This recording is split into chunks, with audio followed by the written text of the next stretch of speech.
So, hello and welcome to the CU Try Show. My name is Karen Sims, and I'm with the Trauma and Resiliency Initiative. And we're always so happy that you are joining us. Just a reminder, the Try Show is an effort in Champaign County to help make our community a more healing and equitable community. And we have been hosting a series of discussions around the issue of human trafficking in its various forms. It started off with a conversation with local survivors. When we brought in Centoya Brown Long, we decided as a priority and as a part of a conversation with Tracy Parsons with the Champaign County Community Coalition that this was a local issue that we needed to sort of elevate and escalate, right? Because sort of hidden in plain sight in central Illinois are ongoing issues of vulnerability. And so I am super happy to have with me Gina Parisi. I think I got that right. Yes, Parisi. Parisi, I was close, so close. So close. From Traffic Free in Chicago, Illinois. And I am gonna let her introduce herself and tell her a little bit about her work. But one little parenthetical comment, remember the views and the opinions of our guests are always their own. So she's free to say whatever she needs to say. And then secondly, we always welcome questions in the chat, and I will check periodically in Facebook to see if you have questions, and I'll bring those forward. So without further ado, welcome, Gina. Thank you so much, Karen. It's so nice to be here today. I really appreciate the opportunity to be able to speak to your community, especially being a Chicago-based organization. One of our goals right now is really to reach communities outside of the city to spread awareness and education about human trafficking. So I'll share a little bit about our history. So Traffic Free, we've been around since about 2008, and we started off really just providing education and awareness about human trafficking throughout Chicago. And at that time, there weren't a ton of organizations who were doing that work. And so we spent years then researching what were the needs in the city, how could we fill some of the gaps, and really identified that a drop-in center where adult females who were victims of sex trafficking could come and just have their immediate needs met for the day. And so in 2017, we were actually able to open the drop-in center on the southwest side of the city. And it really was a place where adult female victims of sex trafficking could come and just have their immediate needs met for the day. So it was a no strings attached model. So participants didn't have to be referred to us or receive specific services while they were in our care. They really could just come and get a hot meal, a hot shower, or even just a place to rest. Unfortunately, though, due to the pandemic, we did have to close our drop-in center in 2021 with understanding, that one of our partner organizations was going to be opening and has now since opened a similar drop-in center in the same area. So we knew that our participants would continue to receive the services that they needed to receive and had grown accustomed to receiving from Traffic Free. And then our board at the time really took a step back and decided we want to remain in the fight against human trafficking. And what would that look like for us as an organization? How could we be sustainable in doing that? And so we decided to return to our roots and become a fully volunteer-led organization that focuses on education and awareness. And that was when we really identified, we've spent years working within the city of Chicago, and we really want to spread more awareness and education outside of the city. And of course, we'll do a lot of trainings with different professionals who interact directly with survivors, victims, and those who are at risk. And that could look a lot like social service providers, law enforcement, educators, healthcare. But we also wanted to educate communities about what this is and educate youth and their parents about it. And so really making sure that we're spreading awareness everywhere that we can and in all communities, because we know that this is something that isn't just impacting the city. This really is an issue that is occurring across the state and across the nation. Wow. And so I was definitely drawn to your work for lots of different reasons, but because you were one of the first organizations in Chicago doing this work, and sort of approached it in a client-centered, strength-based way, which I thought was really innovative. But I also know when I went to your webpage, and I thought this would be the first place to start the conversation, right? On your website, you mention, and I think most people don't know this, that Chicago is sort of one of the epicenters of trafficking. And I know from like having lived in Champaign for now 20 years that we have a number of girls or women or and youth who frequently migrate to Chicago and Atlanta and all points unknown and become involved in some form of exploitation. So can you say more about Chicago sort of being an epicenter and how that might show up downstream, right? Yeah, that's a really good question. So what we have found through the research is really Chicago tends to be a hub for a number of different reasons. One's just most major cities do tend to be hubs, like you had mentioned Atlanta, that's another hub.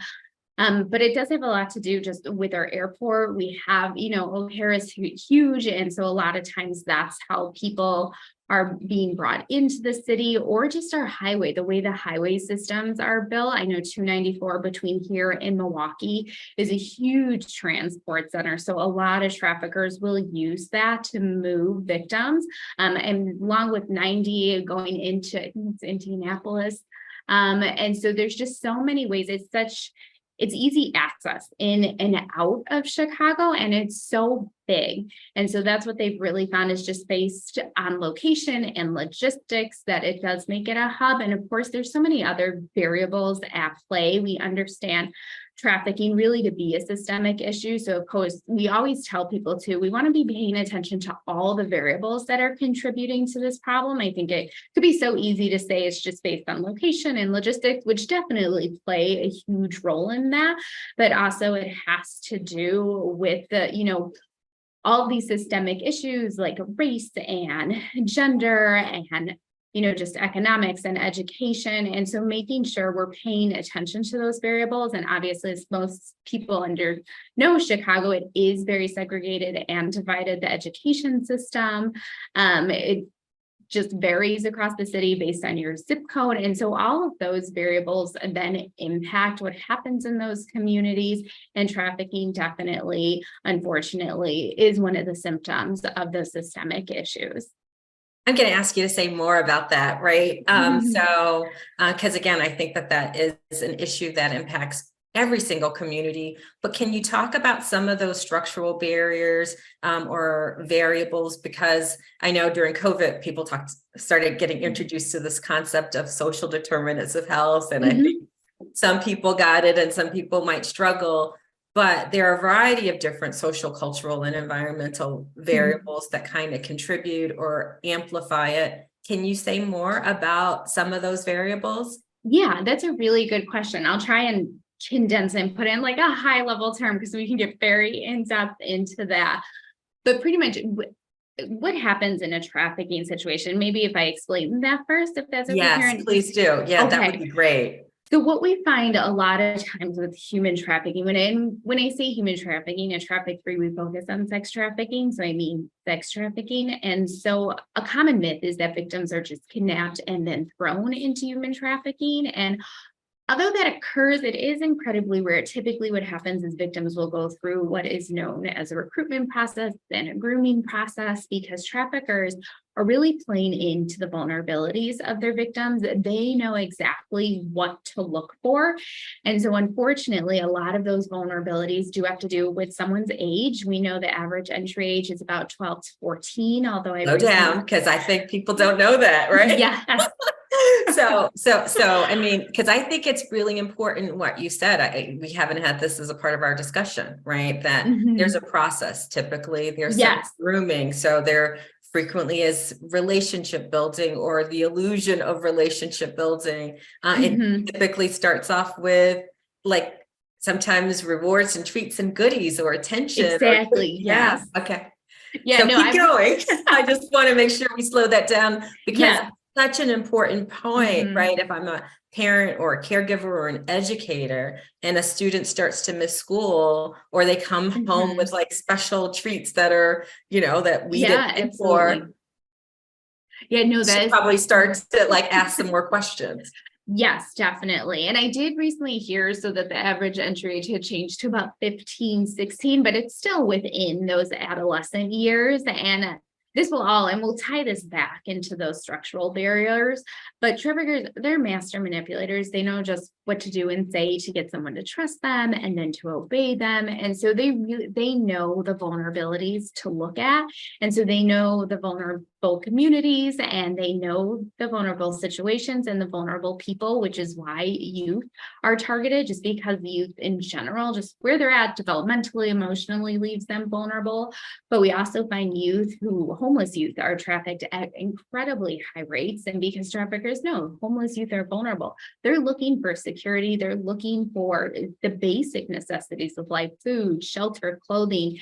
And a trafficker really wants to fill a missing need in a person's life. And so they'll come along and offer them a place to stay, offer them some type of friendship, or relationship, even if it's a friendship or romantic relationship. And over time, once they've really gained that person's trust, potentially even their love, that's when we start to see the trafficking occur. And I say that because traffickers know the vulnerable communities. And so they know the communities that are struggling economically. They know the communities that are where there's unhealthy families, or that there is just like high rates of crime, because they know that in those settings, that's where youth are going to be struggling. That's where we're going to find youth who are involved with the foster care system, youth who are running away at much higher rates. And those youth are all much more vulnerable than youth who aren't in those situations. And so they're going to target those people. Of course, they're targeting youth in all communities, even in the most affluent of communities. But we really see them playing into those vulnerabilities, and especially when it comes, unfortunately, to women of color. And so there's a lot of variables that go into that as well. The research has found, undocumented women of color, they'll target them because one of their tactics that they use to manipulate and control any victim is fear and manipulation. And so what we find oftentimes is that women of color who are undocumented, they're very fearful to come forward because they fear deportation, because the traffickers use that as a way to manipulate and to control them. And we also found a couple of studies that found that traffickers even tend to believe that they'll receive less incarceration time for trafficking a white woman versus a woman of color. So of course they're going to go after a woman of color because they know that they're more vulnerable than a white woman. If they're already believing they'll receive less incarceration time, obviously they're going to target that population. And so I know that sounds kind of simple, but we can go much more into depth on it, but there's just so many variables at play. And also we're finding we talk so much too in this world about victims, and that it's so important to understand what makes someone vulnerable and what that situation is like for them. But there's also the perpetrator side, the sex traffickers, the sex buyers. And in these situations, just economically, what we're finding, human trafficking, it's an organized crime. It's actually the fastest growing organized crime. And they say that it's soon going to surpass drug trafficking as the number one organized crime. I mean, it's huge. It's like $150 billion industry. And that's just what they can track because it's so well hidden. And just economically, where people are at based on their situation, community. And we find this with so many things, with any type of organized crime, or really any type of crime, that if you're in a situation where there's educational deprivation, where there's high rates of incarceration and crime and homelessness, you are going to find that people are in situations that leave them in distress and leave them vulnerable to seek out income in means that are likely illegal, and that can lead them into the trafficking world as a perpetrator, as someone who's participating in this as a means to their own survival. And so that is also a factor that contributes to it. So obviously there's the victim side of it, but I think it's important we understand there's also the perpetrator side of it. And of course, there's a whole other side of it of, these people are selling other human beings. So obviously there's some things deeper is going on there besides just their means to survive.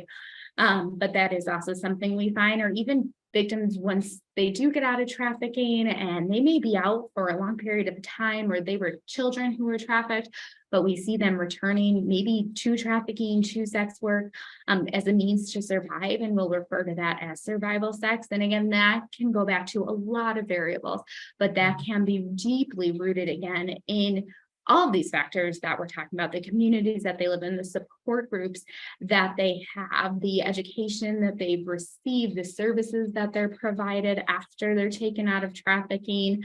And we know that, especially, I mean, in most communities, there's more services, there's better education in more affluent communities. And so how do we make sure that there, is equity across the board so that everyone can have access to the same education, to the same services?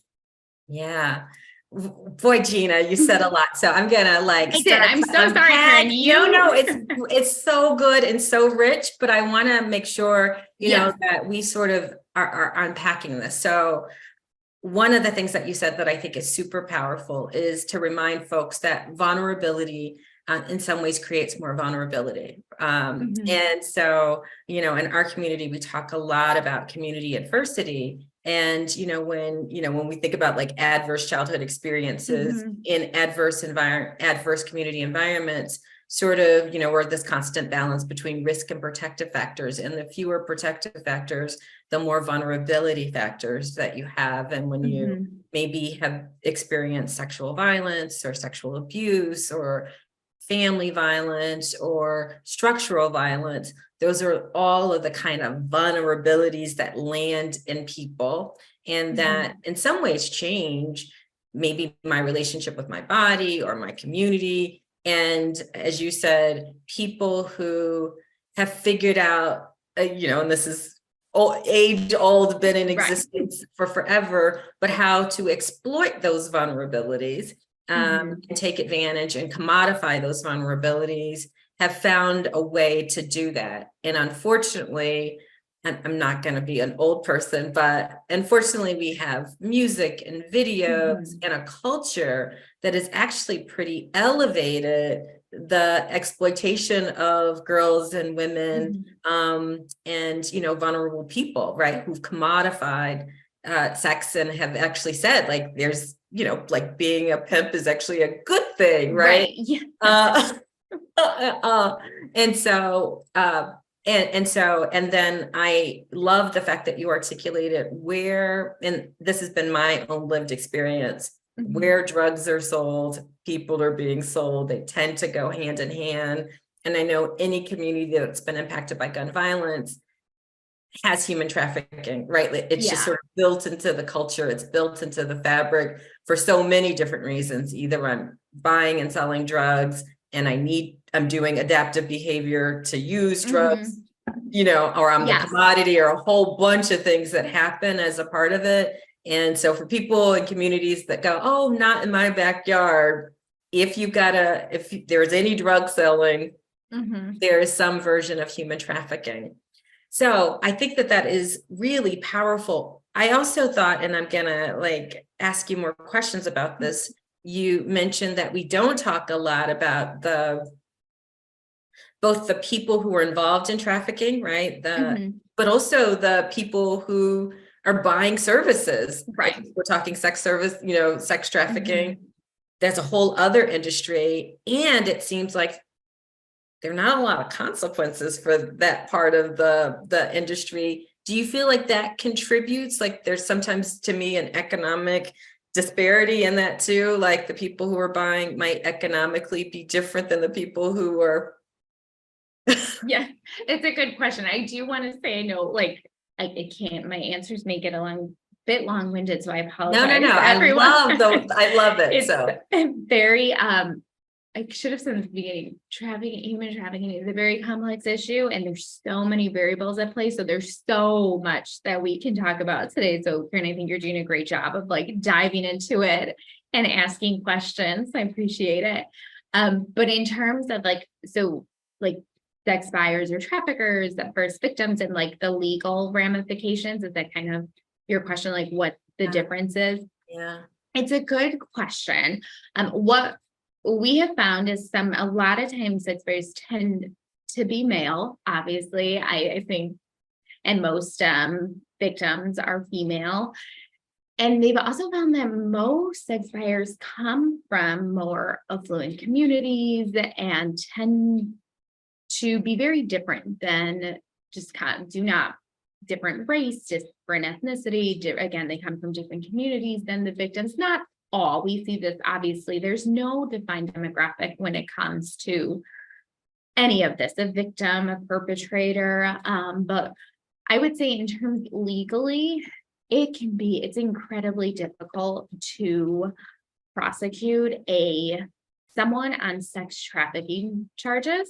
A lot of times it's easier, from my understanding of it, and I'm not an attorney, so I might not be the best person to articulate it, but it's really hard to get them on human trafficking charges. A lot of times what happens is that they find these almost like legal loopholes and get them on prostitution charges.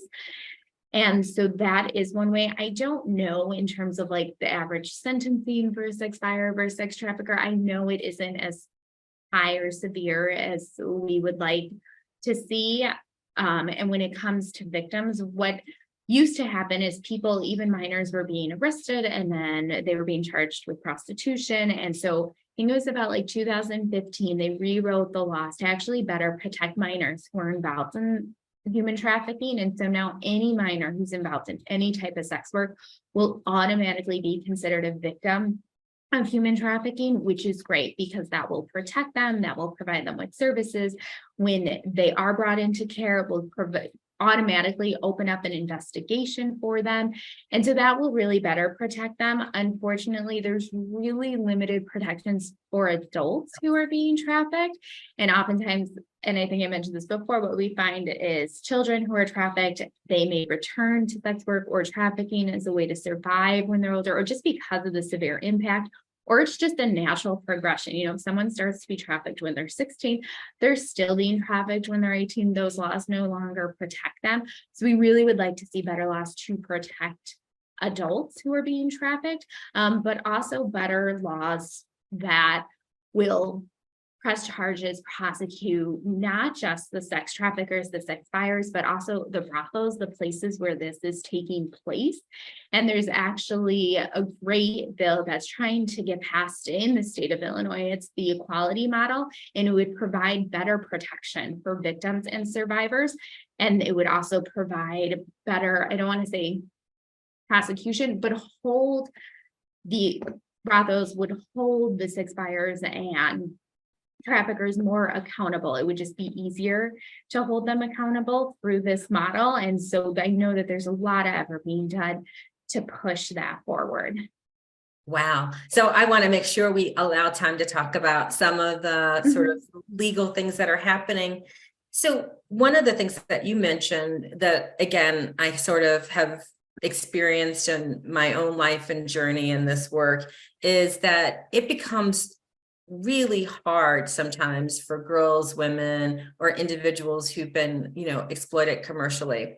And, we should also say, because people always remind me, not all sex work is, not all sex work is human trafficking or commercial sexual exploitation. Some people, consent to the work, but there is a large segment that, particularly for young people, where it's non-consensual, and for a lot of people, it's non-consensual. Again, I think there's some class issues that manifest in that conversation. But what have you seen in your work or studies about why it might be so difficult to leave? I mean, we can talk about trauma and trauma bonding, and that is part of it, but other variables that you think might make it more difficult. And I think about some of those social cultural variables. Yeah, absolutely. So that definitely, there's so many variables. Of course, there is the trauma. There's so much trauma that someone goes through. And you mentioned trauma bonding, which is, for those who aren't familiar with it, it's a connection between an abuser and the person they abuse. And it's when the abused person starts to develop sympathy towards their abuser, making it very difficult for them to recognize the abuse, to leave the abuse, to receive help. And so obviously that impacts it, and just the severe impact that it has on them, every aspect of their life, psychologically, emotionally, spiritually, physically, and socially, like you mentioned. And what we often find, so traffickers, and they want to control their victims. And so they do that by severe means, by really any means necessary.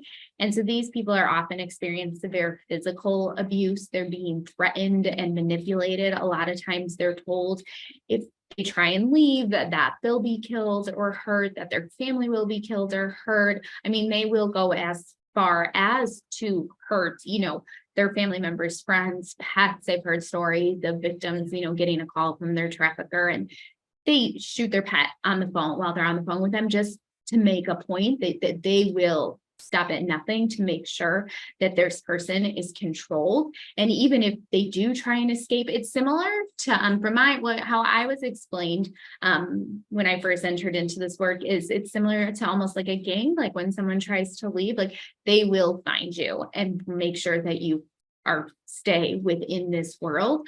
A lot of traffickers will often use drugs. They get their victims addicted to different substances as a way to more easily manipulate and control them. And so, I mean, over time, there has just been so much abuse and just so much threats and manipulation placed upon this person. Not to mention, if you start to incorporate substance use into that, they're living in a nightmare, and they may not be able to recognize it at some point. They may just be living in constant fear. At some point, they may even, I don't want to say accept it, but they start to become a part of this world. And because they've just been so entrenched into it, and the trafficker might even pay special attention to them, give them special privileges that and like you were saying, like because of the social barriers, they don't know where else to go. And so they're just stuck living within this world. But oftentimes we find it's just because of the severe trauma that they've experienced and the severe abuse and manipulation and substance use. So there are a lot of variables, but it's definitely not something that's easy to walk away from. I mean, many of the investigators we work with say either it's incredibly difficult if, someone comes to them and say, my child or someone is involved in this, it's going to be hard to find them, and it will be hard to take them out of that world. Absolutely. And, and what I've, noticed and experienced is, first of all, there's a lot of stigma, and we still live in a very sexist world. And so people sort of assume when girls and women have been involved in a life in some way, that they're somehow damaged or broken and can contaminate the girl and woman pool. So people are like, I don't want you around my kids, or they see them as somehow promiscuous or complicit or something like that. So that's a harder piece, and people don't want to talk to family or friends and going back to school or returning back into your community. If you can think about like a community that's smallish, like Champaign, that people would know, that just sort of makes it more challenging. And then the other thing that I've seen and heard is that other perpetrators then find you. Like you can be moving on with your life, and then somehow somebody sort of perpetrators seem to be really sophisticated at identifying people who might be vulnerable. And you get into another relationship, and that boyfriend is like, hey, can you help my friend out over here, or can you or we need lunch or dinner or whatever, and you've already done it. So like, why would it be that complicated for you to do it again? Exactly. Yes. I know. I'm glad you brought that up, because they forget that there are books written on how to be a trafficker. There's like trainings on this. In fact, I had heard, this was a couple years ago, I don't know if it still holds true, but Milwaukee was like a hub for training traffickers. Like this is a profession, like people, or at least that's how they see it.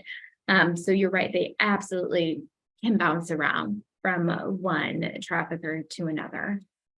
So it's a hard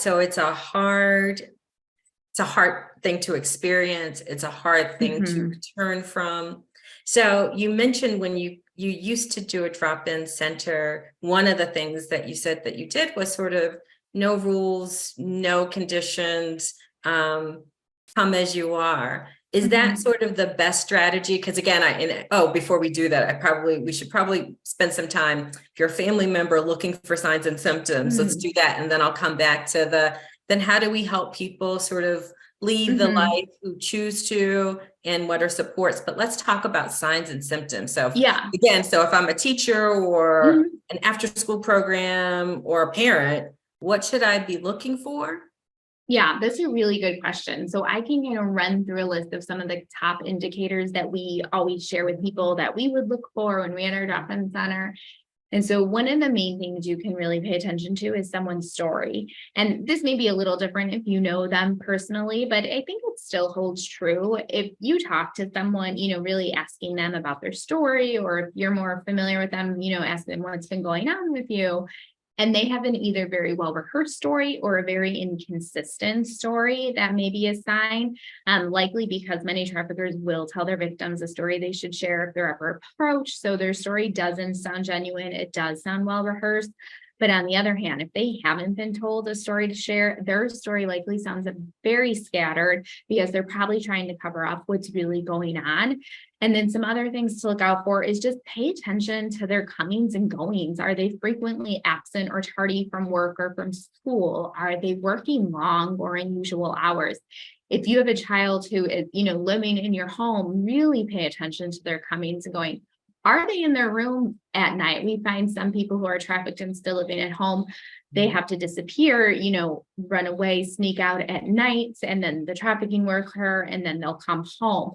Pay attention to where they're at. If it's not your child, if it's someone you're, working with, a client, a student, definitely just pay attention to their, comings and goings. Again, frequently, absent or tardy to school. Are they, I would say to pay attention to the material goods that they have too. I know, Karen, you had mentioned this before, so a lot of times traffickers will come in, and what we find with youth mostly is, they have an increased desire for material goods, but they don't have the means to purchase those goods, like, nice clothes, get their nails or hair done, or even electronics. If you start to notice that your child or any child that does not have the means to purchase those goods, all of a sudden starts to have these unexplained material goods, that could be a sign. Look out for signs too of physical abuse. Maybe someone who's wearing a lot of clothing to cover up what will likely be the markings of the physical abuse they're experiencing.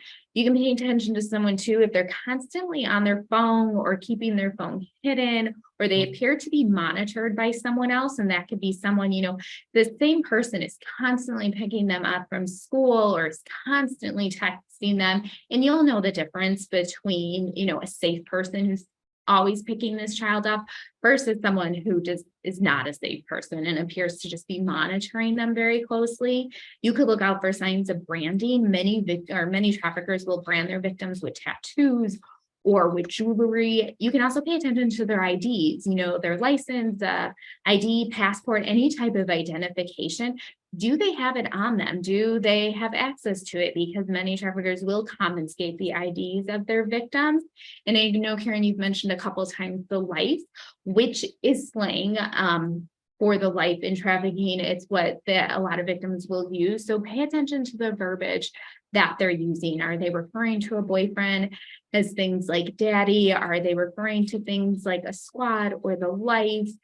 So those will just be some of the things to really look out for. And of course, if you can monitor their social media, their posts, but more so who's interacting with them online. What we find is if they're constantly, their posts are constantly being liked or commented on by the same person, typically male, typically older, that might not be a sign that they're currently being trafficked, but it could be a sign that they're starting to be groomed or recruited. So really just paying attention to the everyday comings and goings of the youth in your life. I love that. And I would only add two things that I know like have happened locally. If your daughter or or son, particularly gay, lesbian, trans youth, young adults, if they are being recruited by someone who's going to give them a music career, but they have to like work for it, or they're not legitimate, and they're going to go and like stay with the person while they develop a career, be concerned, right? Like, yes, absolutely. So like that whole, so many people are like, I'm gonna be discovered by this producer, and they're gonna, I'm gonna have this. So I've seen that. And then I've also seen people be really generous to home. Because you mentioned the vulnerability. People know when you're a family that's economically struggling Mhm. and challenged, or maybe you're experiencing food insecurity, and rescue friend, Right. boyfriend, like comes and pays the electric bill or pays for the rent, or Mhm. frequently those kinds of exchange. Unfortunately, I mean, some people are altruistic, but a Yes. lot of times it's an exchange that will be, people will come back and ask for, uh, a benefit. Yeah. Yeah.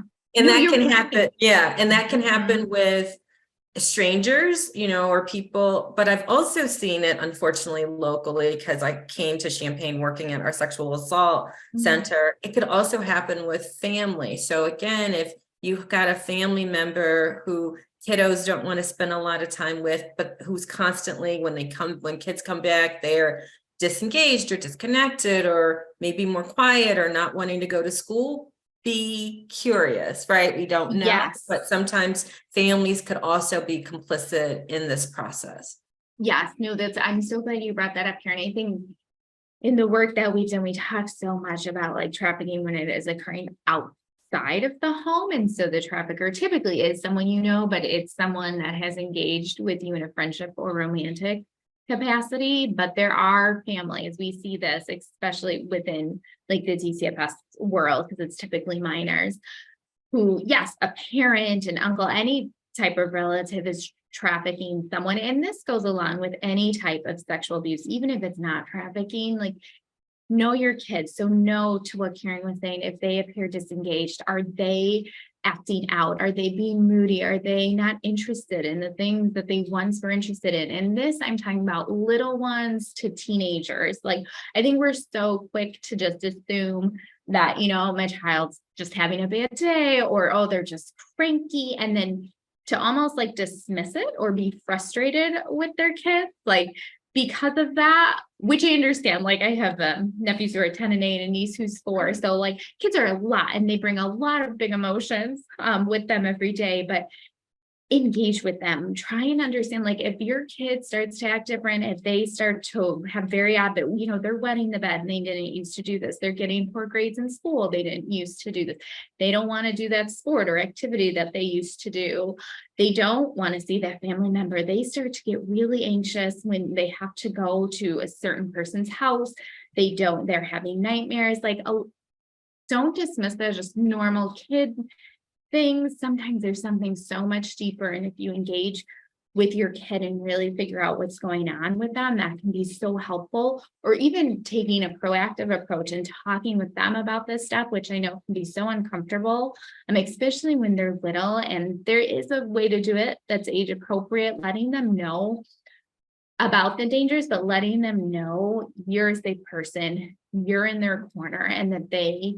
can come to you. And you may not have kids, then but if you are an aunt or you have anyone within your world that you can influence, let them know about these things and let them know that you can be that safe person for them, because just knowing that they have someone to go to can make all the difference.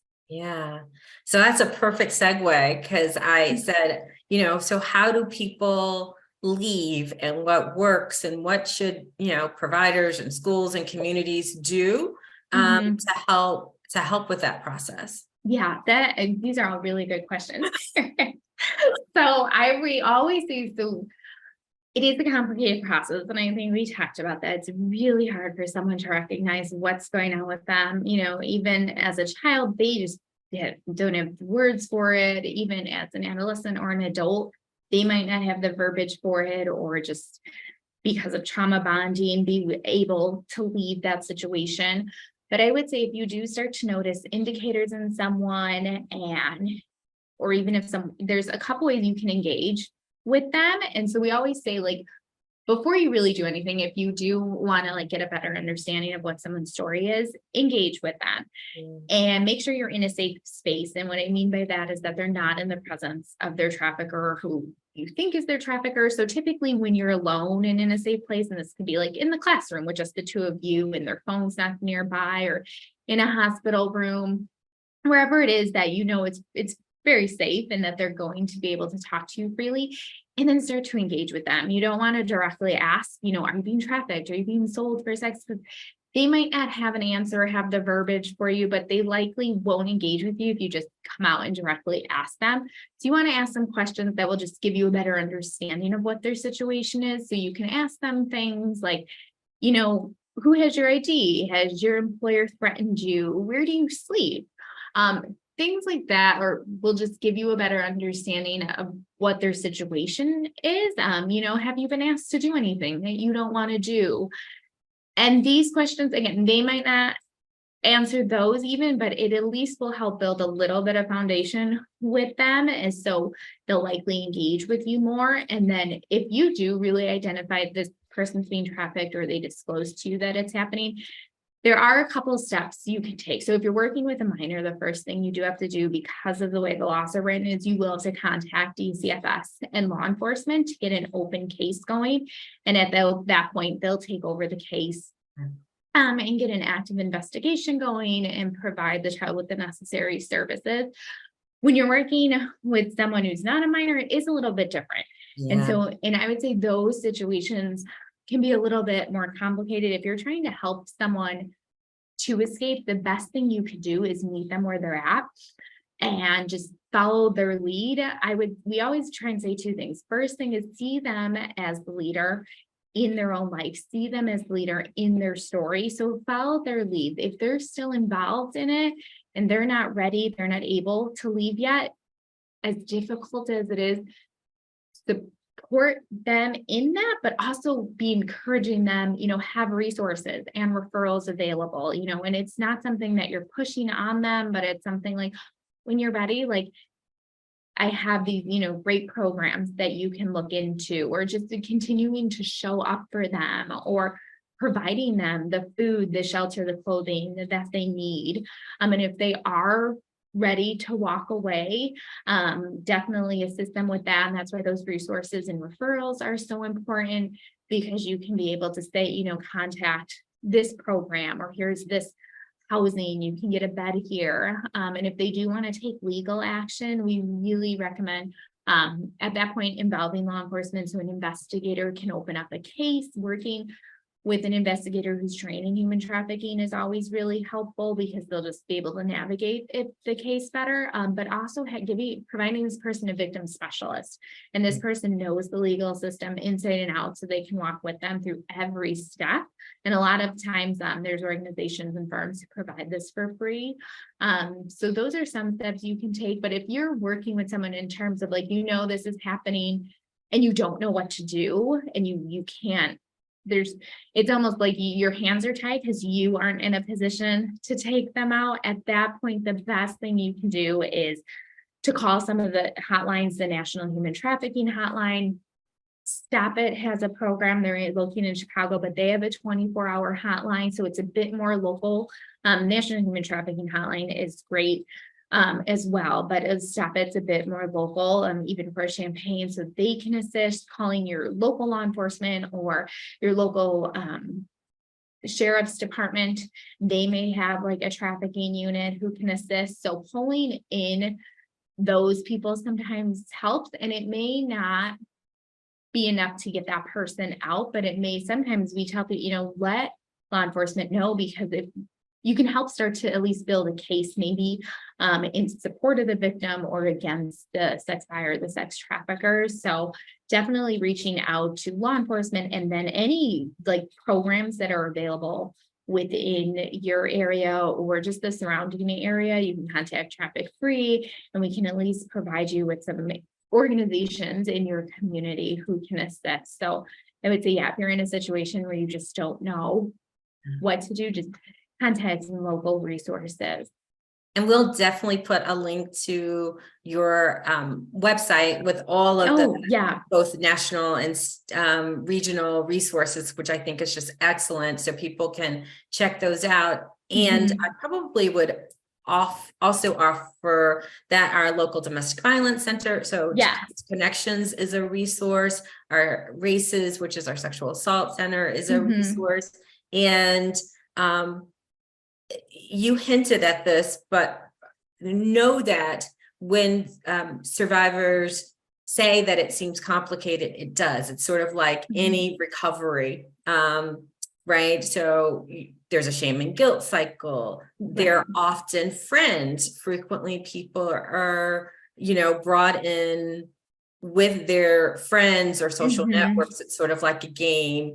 So you might think that you're having a private conversation, but if their girlfriend or best friend or someone who's also involved in the network is there, it's not safe, because they kind of create these bubbles. And so it can create conflicts. I know sometimes in our schools, when there were escalated girl fights, some of it was related to people saying, people were snitching or talking about things that were happening, or as you try to break up some of that, those things, there's a lot of conflict around those kinds of things. So I guess I want to say, trust people's process, because you don't know what risk there are. You don't know about the social networks. Again, just like a gang, there could be retaliation, like them, their families, younger siblings. So just trust the process. Don't try to be superhero. Yeah. And because of the complexity, we don't talk about it will be a journey. And so if you're a family member or a partner or a loved one or a bestie, to know that you might need to be patient, just like they had a substance abuse need or a challenge, it would be a journey, and you wouldn't expect like master presto, they're just sort of like healed. You would say, I need to be with you, and that relapse is a part of recovery. Yeah, no, that you put it perfectly, Karen. It definitely is a journey, and you do have to trust the process, and it can be quite a long journey, but it's not impossible. We have story after story of survivors who are thriving. And so I think, to your point, just trust that process and be willing to walk with them on that journey, because they're going to need so much support in order to overcome all that's been taken to them. But we always say, we recognize all the areas of a person's life that are impacted by trafficking, and we really want to help them reclaim all those areas. So it's not just the physical or the sexual abuse, it's also the psychological and emotional and spiritual and social. So there is so much that has been taken from them. So there's going to be so much that they need to reclaim back, but it is possible. So just stick with them through that process. Love it. I know when I used to do a lot of HIV and AIDS work, one of the best things that sort of got people out of the life was go, like taking a class or just doing something quote unquote normal, right? Like, and so as they had more agency and saw themselves differently and challenged some of those narratives about this is all you're worth, like in terms of your commodity. Right. Then it just having a safe place where you could drop in and people were sort of available and consistent and saw you as human, just help restore that nature of healness. Yes, I love that. So you mentioned that, and I can't believe we're almost done, but I know, I was like, oh my God. There are some advocacy efforts, there are things that people can do. Can we talk a little bit about what, if I want to make a difference or I want to do something, what are ways that people can advocate for more compassionate and also safe communities?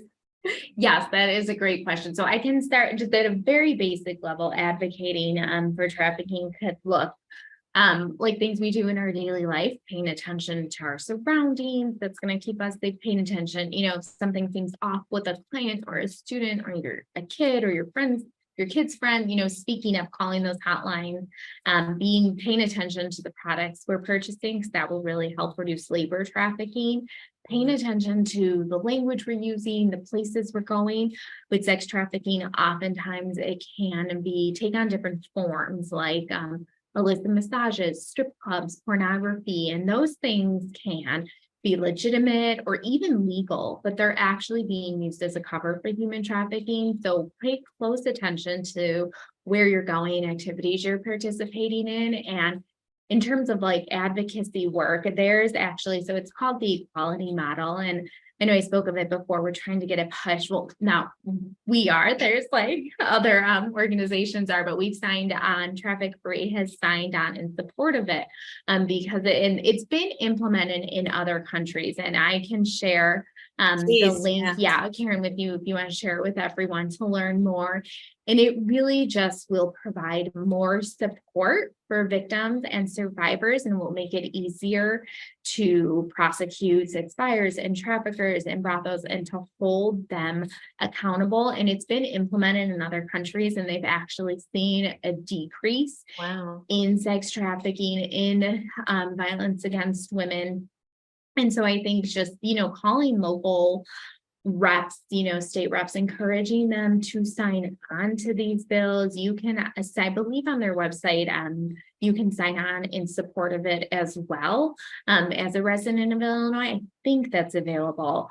But so things like that are so helpful in having these conversations, making people aware of what trafficking is and what it looks like. And I know we didn't get into this too much, Karen, but you had mentioned too, just as a society, how we view gender and sex. And I think that has a lot to do with why we have the problem that we have when it comes to trafficking.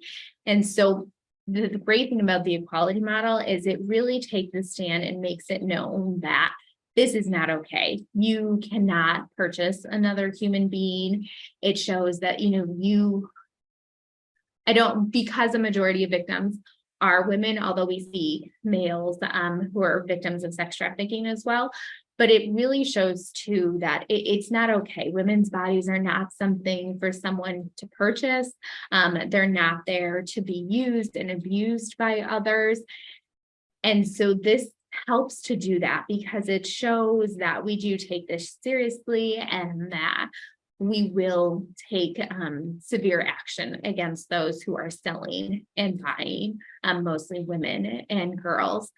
And so I think having those difficult conversations sometimes is actually really helpful, as uncomfortable as they are, even if it's just letting people know, like, human trafficking does happen here. It happens in Champaign. It happens throughout Illinois. This isn't something that we can just ignore, and it's not okay.